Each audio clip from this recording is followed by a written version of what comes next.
This information is a presentation from Edina High School counselors to Edina High School students regarding their options to participate in the Post-Secondary Enrollment Options Program in Minnesota, PSEO. So, this program allows students in the 11th and 12th grade to take courses on college campuses around the state of Minnesota where they can earn high school and college credit at the same time. There are some programs available for 10th grade students, though typically those classes are limited to career and technical education. The Minnesota Department of Education suggests that students need to consider the following when thinking about doing PSEO. First of all, students need to consider their graduation requirements. You need to know what you need to graduate because that will determine what coursework you're going to be able to take through PSEO. Typically, you're going to work closely with your high school counselor to learn that information. Students also need to consider their academic ability and like their self-starting independent learning styles. How responsible are you? These grades that you earn through your PSEO programming will go on your permanent college transcript. And the courses cannot be removed or retaken for a higher grade later.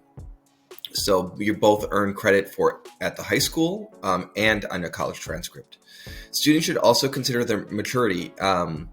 These colleges and universities, they treat students like a high school student doing PSEO as if they're a college student. So there is no indication on a roster, like when a professor is looking at who's in their class.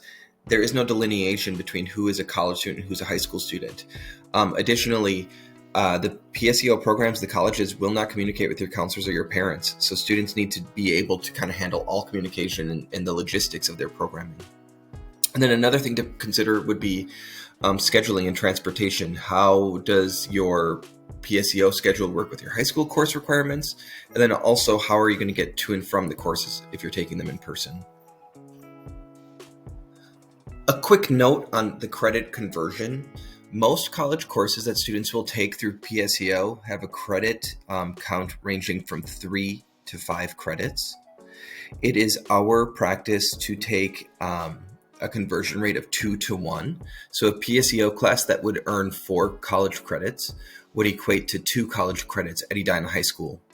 So let's take an example of a college writing course at Normandale Community College. That college writing course in one semester for a student is 4 college credits. So when that student completes the course, it will factor into their Edina High School transcript as if they earned 2 English credits in one semester, satisfying their full year requirement for English. The PSEO program pays for tuition, fees, and books.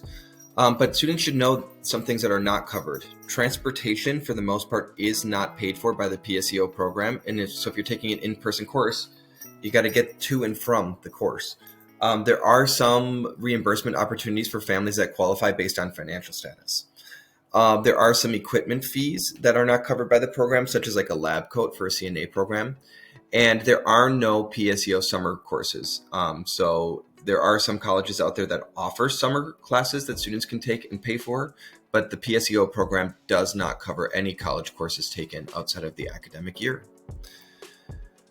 Here's a sample of what a PSEO schedule can look like. This is a student who is full-time, but what I want students to notice is the days category. In that category, notice that this student doesn't have class every single day of the week, or doesn't have every class every day of the week. So students should consider when their PSEO courses fall.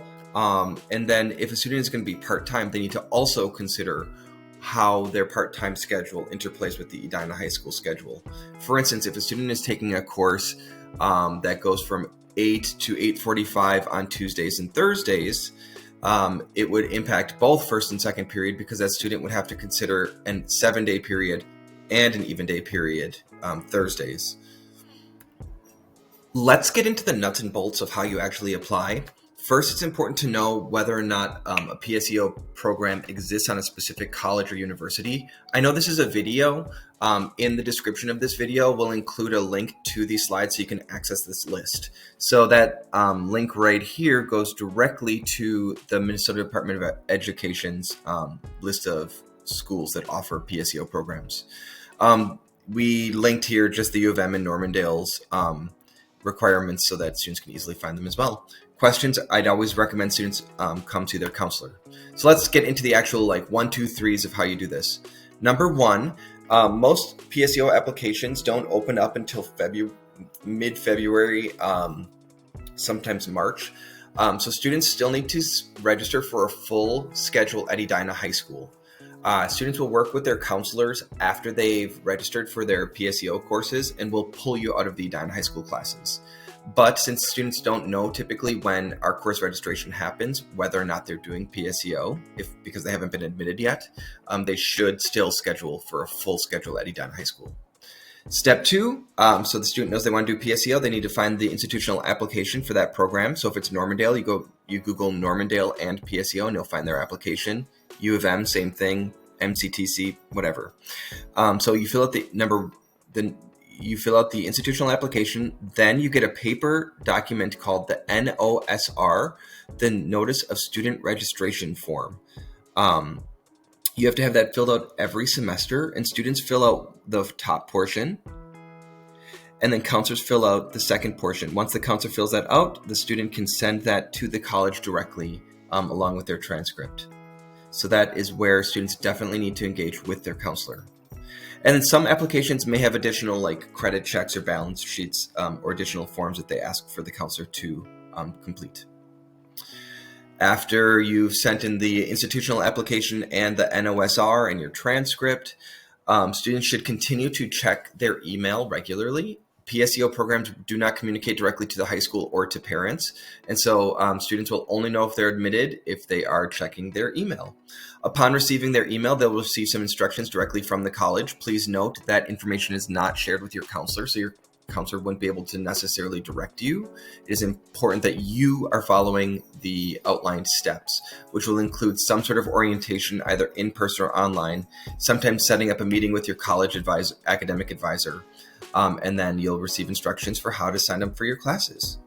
The last step to kind of onboard for the PSEO program is to work directly with your Edina High School counselor to ensure that your classes count for Edina High School credit. On our PSEO website, you can find a pre-approved course list for the U of M and Normandale. If students wish to take a course outside of what is already pre-approved, please check with your counselor.